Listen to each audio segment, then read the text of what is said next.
तो बच्चों, आज मैं इस वीडियो में आप लोगों को राइट सर्कुलर कोन अर्थात लंब वृत्ताकार शंकु के फॉर्मूला के बारे में डिस्कस करने जा रहा हूं। सबसे पहले आप लोगों को यह समझना है कि लंब वृत्ताकार शंकु अर्थात राइट सर्कुलर कोन कैसा होता है दिखने में, है ना। तो आप लोग देखे हो बर्थडे कैप, है ना, बर्थडे कैप सब कोई देखा है, बस वही तो हुआ, उसी शेप को कहते हैं राइट सर्कुलर कोन। तो आप लोग इसका डायग्राम पर ध्यान दो तो कुछ इस तरह से डायग्राम बनता है। ये नीचे वाला जो हिस्सा होता है वो एक वृत्त होता है, ये वाला हिस्सा, ठीक है बच्चों। ये यहां से यहां तक इस वृत्त का अर्धव्यास होता है, जिसे हम लोग छोटा लेटर आर के द्वारा संबोधित करते हैं। अब बच्चों, यदि हम इसकी ऊंचाई की बात करें तो इसमें बच्चों आप लोग देखो तो इसमें दो तरह की ऊंचाइयां आप लोग पाओगे। एक ये ऊंचाई जिसे हम लोग लंबवत ऊंचाई कहते हैं, इसे इंग्लिश के लेटर छोटे लेटर एच के द्वारा संबोधित करते हैं। जबकि ये वाला भी एक ऊंचाई है, ऐसे तिरछा ऊंचाई, इसे हम लोग तिर्यक ऊंचाई कहते हैं और इसे छोटे लेटर एल के द्वारा संबोधित करते हैं, तिर्यक ऊंचाई, है ना। और ये हो गया लंबवत ऊंचाई जिसे एच से डिनोट करते हैं। तो इस तरह से बच्चों यहां पर यदि आप बर्थडे कैप देखो तो इससे मुख्य रूप से आप लोग इस चैप्टर 16 में जो फॉर्मूला यूज करने वाले हो वो इससे रिलेटेड क्या क्या हो सकता है। सबसे पहला चीज फॉर्मूला का आता है आयतन, है ना। शंकु का आयतन, आयतन अर्थात इसके अंदर का स्थान। यदि शंकु के अंदर में हवा भरा जाए तो हवा जितना जगह इसके अंदर में लेगा वो इसका आयतन कहलाएगा। और आयतन का जो सूत्र होता है वो क्या होता है, 1/3 पाई आर स्क्वायर एच घन इकाई, ये होता है ना। तो ये आयतन का सूत्र है जिसका इस्तेमाल आप लोग इसे करना। दूसरा जो सूत्र आता है फॉर्मूला वो होता है इसके पार्श्वतल का क्षेत्रफल। पार्श्वतल क्या होता है? अब आप लोग यदि मान लीजिए कि ये मेरा मुट्ठा को शंकु समझिए तो ये ऊपर का जो दिखा हुआ है, नीचे वाला छोड़कर ऊपर वाला जो दिखा हुआ होता है, मतलब ऊपर कहने का मतलब आप लोग बर्थडे कैप देखे होंगे, उस कैप के ऊपर जो कलरफुल प्लास्टिक का रैपर चिपका हुआ रहता है वो इलाका का बात कर रहे हैं। वो इलाका उसका पार्श्वतल कहलाता है, मतलब वो रैपर जो है वो पार्श्वतल पर ही चिपका रहता है। तो पार्श्वतल का सूत्र क्या होगा यहां पर, शंकु के पार्श्वतल का क्षेत्रफल, है ना बच्चों। इसका सूत्र होता है पाई आर एल, एल अर्थात तिर्यक ऊंचाई। और बच्चों आप लोगों को और एक फॉर्मूला बताते हैं यहां इसी से संबंधित। यहां पर एल निकालने के लिए यदि आप लोग इसे देखो ये पोर्शन को, तो आप लोगों को लगेगा कि ये एक राइट एंगल ट्रायंगल है, अर्थात समकोण त्रिभुज। समकोण का ये बना आधार, ये बना इसका लंब और ये इसका कर्ण। मतलब एल निकालना अर्थात कर्ण की लंबाई निकालना। और कर्ण की लंबाई निकालने का जो सूत्र होता है वो लंब का स्क्वायर प्लस आधार का स्क्वायर का रूट ओवर, हुआ ना। तो इसी तरह बच्चों आप लोग एच और आर का भी वैल्यू निकाल सकते हो। यहां पर यदि एच का वैल्यू निकालना है तो ये एल को अंदर लेकर स्क्वायर कर देना है और ये प्लस को माइनस में करके ये h निकल आया। उसी तरह r का वैल्यू यदि निकालना हो तो आप लोग एल स्क्वायर माइनस यहां पर r हटा देना है, h लगा देना, h का स्क्वायर का रूट होगा। तो इस तरीके से एल एच आर अर्थात तिर्यक ऊंचाई, लंबवत ऊंचाई और अर्धव्यास आप लोग निकालने के लिए इसका इस्तेमाल कर सकते हो। जरूरत पड़ेगा आप लोगों को इस चैप्टर में।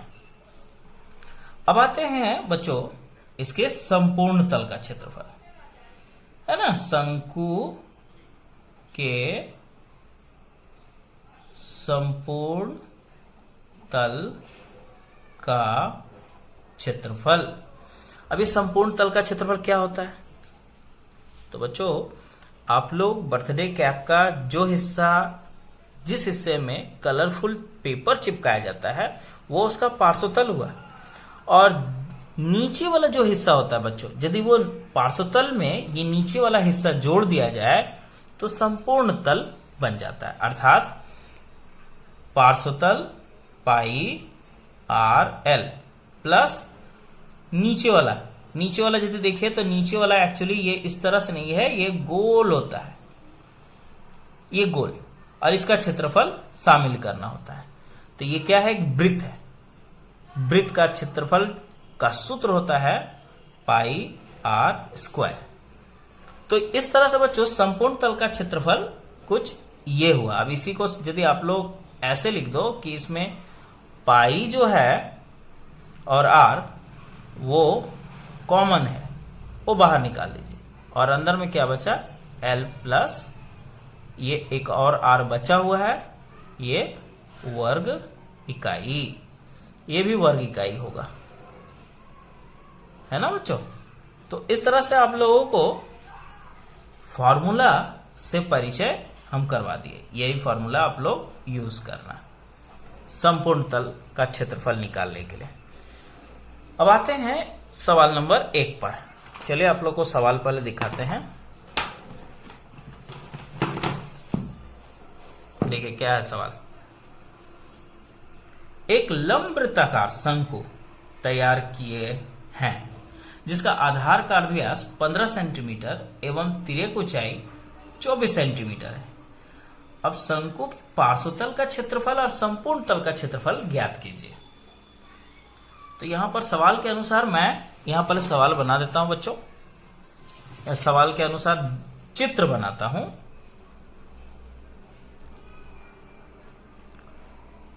एक नंबर,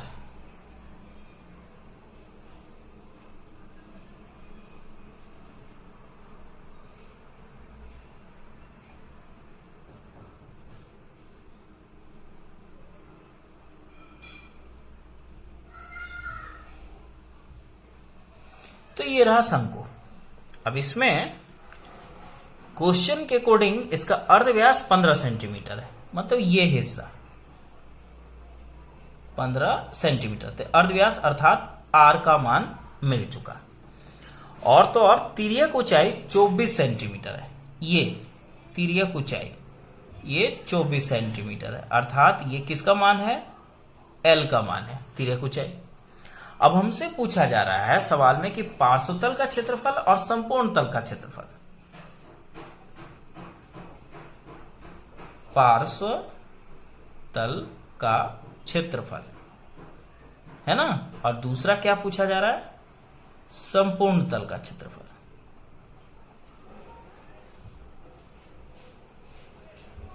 तो बच्चों इन दोनों पर आप गौर करो। पार्श्वतल का क्षेत्रफल का सूत्र होता है पाई आर एल, और जबकि संपूर्ण तल का क्षेत्रफल का सूत्र होता है पाई आर एल प्लस आर। ये सूत्र है। अर्थात इस समस्या को हल करने के लिए आर एल ये दोनों मान होना अति आवश्यक है।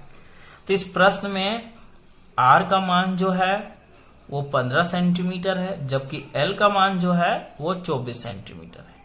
तो उम्मीद है बच्चों आप लोग फॉर्मूला से आप लोग निकाल सकते हैं। तो इस तरह से पार्श्वतल का जो क्षेत्रफल हुआ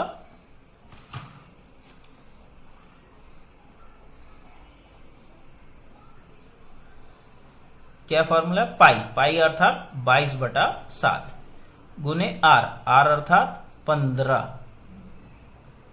गुने L अर्थात 24, और ये सेंटीमीटर सेंटीमीटर सेंटीमीटर स्क्वायर हो जाता है क्योंकि ये वर्ग इकाई में आता है ना। देखिए वर्ग इकाई लिखा हुआ है।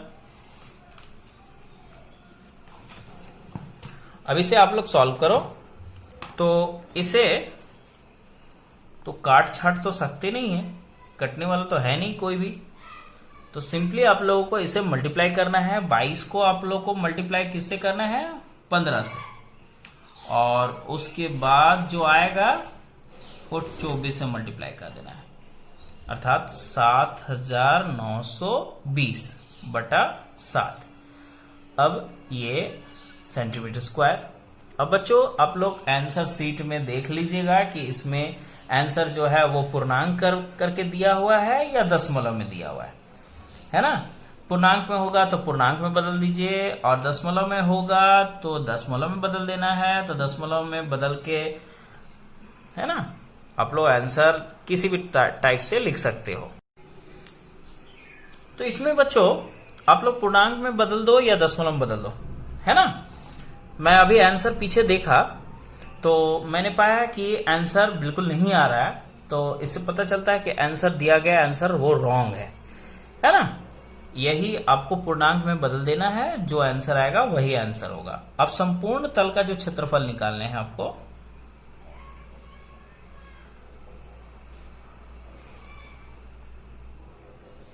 ठीक है ना। तो जो क्वेश्चन है उसी के अकॉर्डिंग आपको बनाने बच्चों। अब आंसर आता है कि नहीं आता, यदि यहां तर्क सही रहेगा और आंसर रॉन्ग दिया रहे तो कोई बात नहीं, आपका सही सवाल बनना चाहिए, आंसर से कोई लेना देना नहीं होता है। संपूर्ण तल का क्षेत्रफल ये रहा पाई का वैल्यू 22 बटा 7 गुने आर मीन्स अर्धव्यास जो कि 15 है, गुने एल अर्थात 24 तिर्यक ऊंचाई, प्लस फिर से आर वो क्या है 15। अब ये आप लोग सॉल्व करके ये भी आपका सेंटीमीटर स्क्वायर आएगा। इसे आप लोग सॉल्व करके आंसर ले आना। ये भी शायद पूर्णांक में ही आए, बटा में या दशमलव में, आंसर पीछे मिलने वाला है नहीं, है ना। तो उससे कोई प्रॉब्लम नहीं है, जो सवाल है उसी के अकॉर्डिंग आपको बनाना है, आंसर के अकॉर्डिंग नहीं बनाना है ना। सवाल में तिर्यक ऊंचाई दिया गया है 24, स्पष्ट शब्दों से अर्धव्यास दिया गया है 15 सेंटीमीटर, बाकी उसी के अकॉर्डिंग बनाना है, ठीक है ना। अब बाकी के जो क्वेश्चन है बच्चों वो मैं नेक्स्ट वीडियो में कवर करूंगा, ठीक है ना। आज के लिए इतना ही काफी है इस वीडियो में।